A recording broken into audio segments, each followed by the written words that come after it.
रूप से। उनको इतना परेशान किया जाता है कि नौकरी छोड़ के भाग जाए। उनके तबादले गलत जगह पर किए जाते हैं, मियाँ बीवी के तबादले कर देंगे 500 किलोमीटर दूर। तो इस तरह के उत्पीड़न के नए नए रूप आ गए हैं और निश्चित रूप से इन उत्पीड़नों पर SC/ST आयोग को भी संज्ञान लेना चाहिए, सुप्रीम कोर्ट को भी संज्ञान लेना चाहिए और जाति के खिलाफ कानून बनाना चाहिए। अभी हाल ही की बात है, 16 सितंबर को जस्टिस विनोद दिवाकर साहब ने बहुत अच्छा आदेश किया है जिसके अंदर 4 चीज़ें दी हैं, 2 रिकमेंडेशन दी हैं। एक तो जो गाड़ियाँ हैं MV एक्ट के तहत जो चलती हैं, उन गाड़ियों के ऊपर जातियों के नाम न लिखे जाएँ।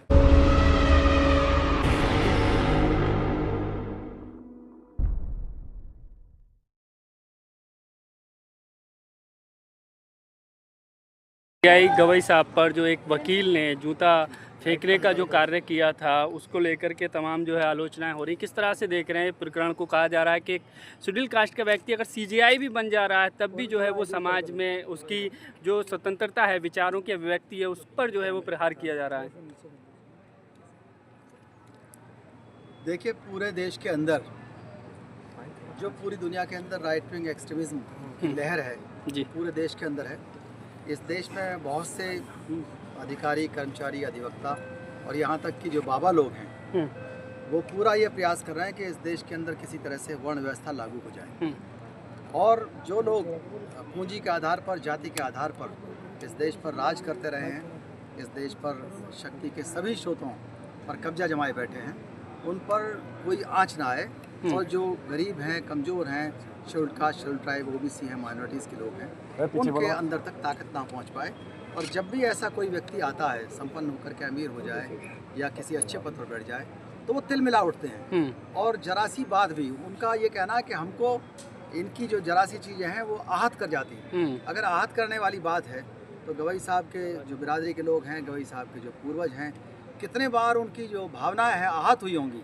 क्या हमारी भावना आहत नहीं होती जब किसी कथावाचक को आपने पेशाब पिला दिया, किसी के ऊपर पेशाब छिड़क दिया, और कहीं अभी जो पुष्पा लड़का है उसको पेशाब पिलाया, और जगह जगह आप मार रहे हैं, जान से लोगों को मजबूर कर रहे हैं आत्महत्या करने के लिए, तो भावना हमारी भी तो आहत होती है। भारतीय संविधान इसलिए नहीं बना, भारतीय संविधान इसलिए बना है कि ये लोकतंत्र आगे चले और सफलता से चले और हिस्सेदारी के आधार पर चले। तुम्हारा हिस्सा रहे, हमारा हिस्सा हमारा हिस्सा रहे, तुम्हारा सम्मान तुम्हारा रहे, हमारा सम्मान हमारा रहे। हम तुम्हारा सम्मान करेंगे, तुम हमारा अपमान मत करो, अत्याचार मत करो। आज पूरे देश के अंदर ये हाल है कि 70,000 अत्याचार SC/ST पर हर साल होते हैं। महिलाओं पर भी बहुत अत्याचार होते हैं, तो उन पर किसी का ध्यान नहीं आता है। वो सिर्फ इसी बात के ऊपर ध्यान दे रहे हैं लोग बाग कि किसी तरह से शराब की दुकानें ज़्यादा बढ़ जाएं, स्कूल बंद हो जाएं, और जो इनका एम्पावरमेंट हुआ है वो एम्पावरमेंट ख़त्म हो जाए, और हर अमीर आदमी को, इनकम टैक्स पेयर को, जो भी आया है, निचले तबकों से आया है, गरीबी से आया है, शेड्यूल्ड कास्ट से उठ कर के आया, भले ही आरक्षण के बहाने आया हो, उसके आधार पर आया हो, उस व्यक्ति से ईर्ष्या ज़्यादा होती है और उसके साथ षड्यंत्र भी करने लगते हैं सभी लोग। और ये देश बाबा साहब डॉक्टर अम्बेडकर ने कहा यहाँ पर ग्रेडेड इनइक्वालिटी है। तो हर आदमी अपनी जाति का, जिसको लगता है कि मेरे जो जाति के विशेषाधिकार हैं उसका आनंद मैं लेता रहूं, उसको दिक्कत तभी होती है जब उसको अन्याय होता है उसके साथ, अदरवाइज़ वो उसमें आनंद लेता रहता है। तो जाति के खिलाफ कानून बनना चाहिए, और इसमें सॉल्यूशन की बात जहाँ तक आती है, सॉल्यूशन तो निश्चित रूप से संसद से होगा और जो प्रतिनिधि चुनाए जाएंगे उन्हीं से होगा। अगर जनता इतनी अक्लमंद हो जाए, इतनी प्रज्ञाशील हो जाए, तो जनता को लगे कि जो भी प्रत्याशी है वो प्रत्याशी जातिवाद में विश्वास करने वाला ना हो, सांप्रदायिकता में विश्वास करने वाला ना हो, अंधविश्वासों में विश्वास करने वाला हमारा प्रत्याशी ना हो, वही जीत करके संसद में जाएं, जो संविधान को बचाएं, लोकतंत्र को अच्छी तरह से चलाएं। और हर व्यक्ति इस देश का, चाहे बहुजन समाज का हो, चाहे किसी अन्य समाज का, किसी को भी ये ना लगे कि इस देश के उत्थान में हमारा उत्थान नहीं है। राष्ट्रवाद तो तभी बढ़ेगा ना जब ये लगे लोगों को कि हाँ, इस देश के पतन में मेरा भी पतन है, तो क्योंकि मैं राष्ट्रवादी हूँ और राष्ट्र का हिस्सा हूँ। लेकिन अगर एक पड़ोसी के दुख से दूसरा पड़ोसी खुश होता है तो निश्चित रूप से राष्ट्रवाद कमज़ोर होता है। राष्ट्रवाद तो तभी आएगा ना जब सबको सबका हिस्सा मिले, सबको सबका जो, लेकिन सर, कपड़ा, मकान, शिक्षा, स्वास्थ्य, मानवीय गरिमा सारी मिले। लेकिन सर, आपने देखा कि जो जज साहब की टिप्पणी थी उसके बाद से उन पर किस तरह से मीम्स बनाए गए, कथावाचक जो उनको धमकी दे रहे थे। कहा जा रहा है सनातनियों का जो है अपमान किया उन्होंने। कोई अपमान नहीं किया गया। अगर कोई ये मानता है, किसी का विश्वास है कि हमारे लिए हमारी आस्था इस बात में है और कि सर्वशक्तिमान है कोई, तो निश्चित रूप से अगर दूसरे आदमी ने कह दिया अगर वो सर्वशक्तिमान है तो उनको मान लो सर्वशक्तिमान, वहाँ भी प्रेयर करो। तो इसमें अपमान की क्या बात है, इसमें बुरा क्यों माना? आप तो खुद ही कह रहे हो ना कि हमारा सर्वशक्तिमान सब कुछ कर सकता है। जब आप खुद कह रहे हो और फिर उसको नहीं मान रहे, तो उसमें कोई ऐसी टिप्पणी नहीं है। राकेश किशोर, उसका कहना है कि मैंने कुछ नहीं किया, सब भगवान ने कराया है। नहीं, वो तो धमकी दे रहे हैं हम दोबारा भी करेंगे, तो उनके खिलाफ तो कार्रवाई होनी चाहिए ना। वो तो NSA की और UAPA की कार्रवाई होनी चाहिए। लेकिन सर CGI साहब ने तो माफ कर दिया है, कोई कार्रवाई नहीं की उन पर। कम से कम कंटेम्प्ट ऑफ कोर्ट तो होना चाहिए। जो है बटा हुआ है थानों में, तहसील में, जिलों में। ये जिम्मेदारी कि अगर हमारे यहाँ कोई गलत काम हो रहा है, वो थाने वालों को भी सुनना चाहिए, उसमें FIR करके उनके खिलाफ कार्रवाई होनी चाहिए।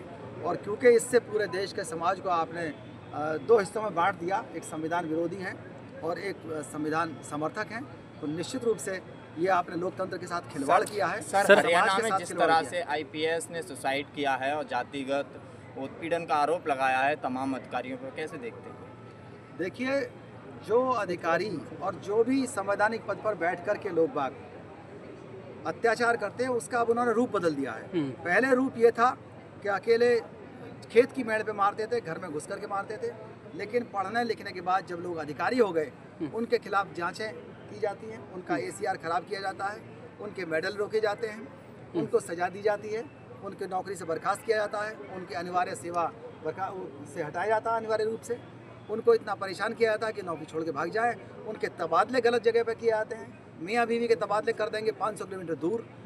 तो इस तरह के उत्पीड़न के नए नए रूप आ गए हैं और निश्चित रूप से इन उत्पीड़नों पर SC/ST आयोग को भी संज्ञान लेना चाहिए, सुप्रीम कोर्ट को भी संज्ञान लेना चाहिए और जाति के खिलाफ कानून बनाना चाहिए। अभी हाल ही की बात है, 16 सितंबर को जस्टिस विनोद दिवाकर साहब ने बहुत अच्छा आदेश किया है, जिसके अंदर 4 चीज़ें दी हैं, 2 रिकमेंडेशन दिए हैं। एक तो जो गाड़ियाँ हैं MV एक्ट के तहत जो चलती हैं, उन गाड़ियों के ऊपर जातियों के नाम न लिखे जाएँ। दूसरी चीज़ है जो डायरेक्शन दी है, उसमें है कि जो केसेस रजिस्टर होते हैं उसमें एक्यूज्ड का और कंप्लेनेंट का जो जाति है वो ना लिखी जाए। जो जाति को महिमा मंडित करने वाली चीज़ें सोशल मीडिया पर होती हैं, कोई कहता है कि मैं जाति का A हूँ, मैं जाति B से हूँ, तो ये सब बंद हो जाए। जातियों के नाम पे सेना हो, ये सारी चीज़ें बंद होनी चाहिए। ग्लोरिफिकेशन ना हो। जाति इस देश के लिए समस्या है, वो समाधान नहीं है। समाधान है हिस्सेदारी, समाधान है संविधान, समाधान है लोकतंत्र। सर IPS जो सुसाइड किया है उन्होंने, उस मामले में SC/ST एक्ट में भी FIR हो गई है दर्ज, उसके बावजूद भी किसी की गिरफ्तारी नहीं हुई है, तो क्या ऐसा भी होता है कि SC/ST एक्ट में मुकदमा होने के बाद भी गिरफ्तारी ना हो? गिरफ्तारी होनी चाहिए। चारों तरफ से धरना प्रदर्शन चल रहा है, सभी लोग आ रहे हैं, बिल्कुल गिरफ्तारी होनी चाहिए। 6 दिन हो गए हैं, डेड बॉडी का पोस्टमार्टम नहीं हुआ है, उनकी पत्नी इस बात पर अड़ी हुई है कि गिरफ्तारी होनी चाहिए। देखिए, जो लॉ कहता है, कानून कहता है, उसका पालन होना चाहिए। गिरफ्तारी भी होनी चाहिए और निश्चित रूप से विवेचना के बाद में जो भी पाया जाता है, विवेचना के बाद में हर मुकदमे के 3 हश्र होते हैं और वो करने के लिए जो विवेचक है और विवेचक के जो ऊपर बैठे होते हैं वो लोग हैं।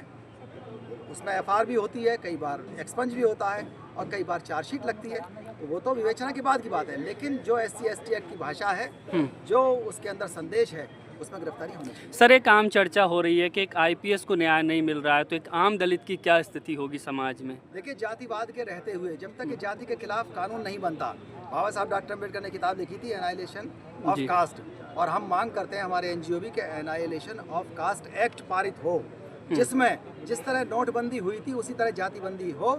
कोई भी आदमी सड़क पर चल रहा हो, चाहे यात्रा कर रहा हो, चाहे वो व्यक्ति अपने दफ्तर में बैठा हो, सारे सरनेम हटाए जाएं। जाति पूछना, जाति बताना, जाति का महिमा मंडन अपराध होना चाहिए।